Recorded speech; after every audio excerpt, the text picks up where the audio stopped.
Hey everyone, Mr. Sujano here. In this video, we're talking about PS5 hacking, the PlayStation Vita, PlayStation Plus, and a dating sim on the NES. Let's get started. Alright, we'll kick things off here talking about a pretty big PlayStation 5 hack that also applies to the PlayStation 4 and PlayStation 3. At a really high level here, this hack will potentially allow people to play burned backup discs on their systems. Now, this exploit was found by none other than Andy Nugent. Andy Nugent is well known for this kind of thing, and Andy works as a security engineer over at Google.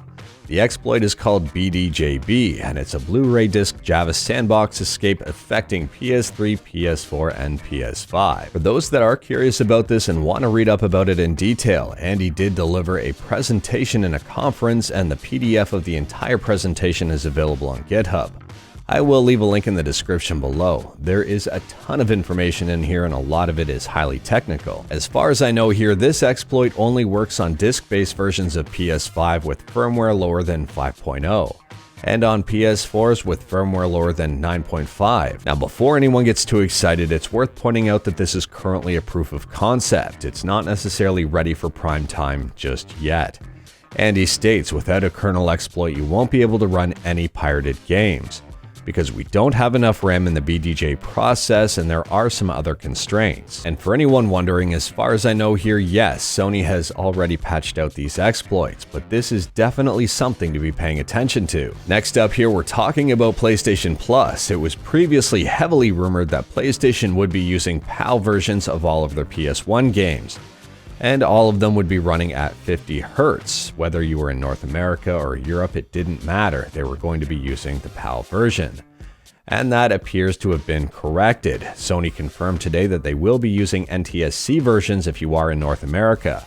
So they will be running at 60 Hz. So to sum that up, if you are in North America, you shouldn't have to worry about any slowdown, at least hopefully not. Next up here, we're talking about emulation on the Vita, not Vita 3K, the Vita emulator, but the actual Vita itself.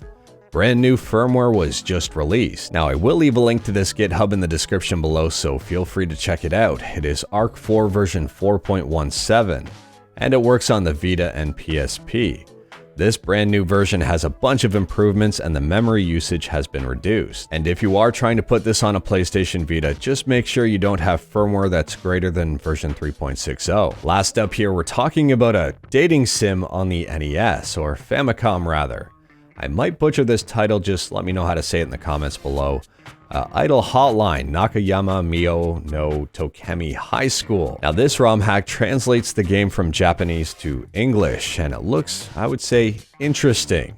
If you're into dating sims, you might want to check this one out. I'll drop a link to it in the description below. But anyways, that is all I've got for you in this one. Straight to the point, all stuff and no fluff. Let me know your thoughts on anything we talked about today in the comments below. If you like this video, leave a like. If you didn't like this video, leave a like. Hit that subscribe button, check out my other videos, don't tempt fate, save your state.